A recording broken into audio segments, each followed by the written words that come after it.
नमस्कार विद्यार्थी मित्रांनो, आपल्या सगळ्यांचं स्वागत आहे रॉकस्टार विराट पवार या आपल्या यूट्यूब चॅनलवर। या व्हिडिओमध्ये आपण हिलरियस किड्स जोक्स हे सेक्शन जो आहे तो अभ्यासणार आहोत। तुम्हाला वाटेल हा सेक्शन मी का सिलेक्ट केलाय, तर हा section 8th and 9th and 10th standard करिता अत्यंत उपयुक्त असा सेक्शन आहे। बिकॉज ह्यावर आधारित बरेचसे म्हणजे इंग्लिश लिटरेचर संदर्भातील एन्जॉयमेंट म्हणा किंवा विद्यार्थ्यांच्या मनामधील आवड निर्मिती म्हणा, या सगळ्यासाठी हे अत्यंत गरजेचं आहे। त्यानंतर हा जो व्हिडिओ आहे हा 8th, 9th आणि 10th स्टँडर्ड स्टुडंट करिता अत्यंत उपयुक्त असा व्हिडिओ आहे।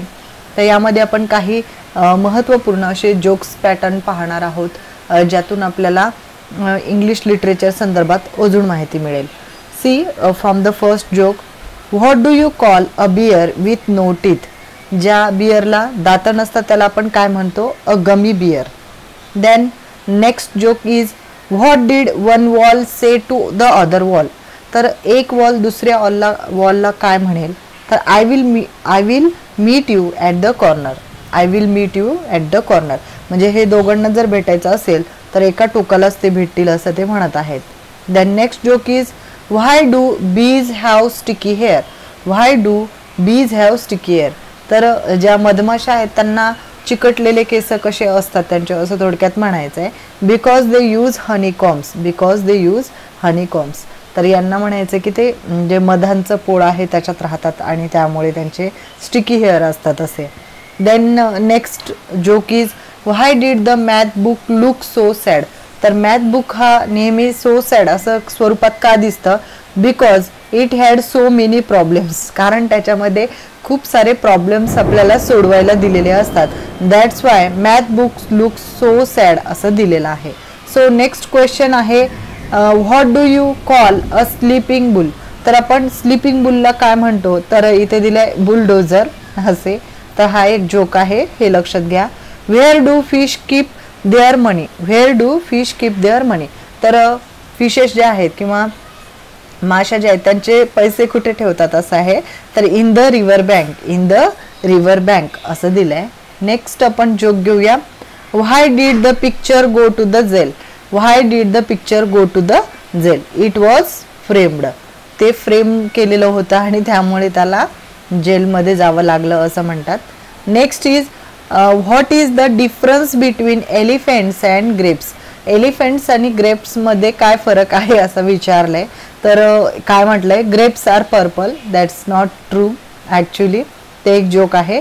त्याच्यानंतर, what can you catch but not through?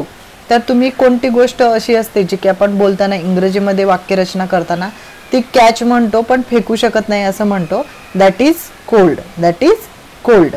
Then next the joke घेऊया, why did the teddy bear not want any dessert?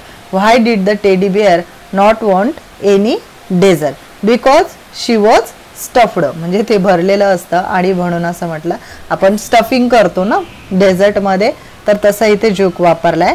The next joke is, how can you tell if someone is good farmer? तर कोणी एखादी चांगला असा शेती करणार आहे असं तुम्ही कसं म्हणणार?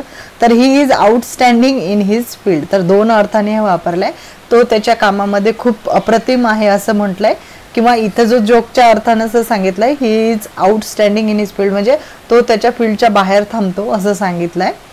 तर हे एक जोक आहे, लक्षात घ्या। त्यानंतर next is, how do mountain stay warm in winter? How do mountain stay warm in winter? Because of snow caps असं म्हटलंय। Next is, why can't a person nose be 12 inches long? तर माणसाची नाक ही 12 inch लांब का असू शकत नाही? 12 इंच लांब? Because then it would be a foot. तर ते काय होईल मग? पाय होईल असं म्हटलंय। Next is, how do mountain stay warm in winter? That is snow caps आपण घेतलंय अगोदर। तर अशा पद्धतीने आपण काही महत्त्वपूर्ण असे जे इंग्रजी मधील जोक्स आपण घेतले, आय होप तुम्हाला समजले असतील। Because it's a so simple jokes, you have to understand all the jokes. If you don't understand that jokes, then please rewind the video and see all the points one by pausing the videos in meantime, so that you can understand what are the joke talking about. Okay, so तुम्हाला कोणता joke आवडला हे comment बॉक्समध्ये नक्की type करा, जेणेकरून आपण next पार्टमध्ये अशीच काही इंटरेस्टिंग माहिती घेऊन येऊ शकू. आणि तुम्हाला ही सिरीज कशी वाटत आहे हे सुद्धा कमेंट बॉक्समध्ये नक्की सांगा. भेटूया पुढील भागात. धन्यवाद.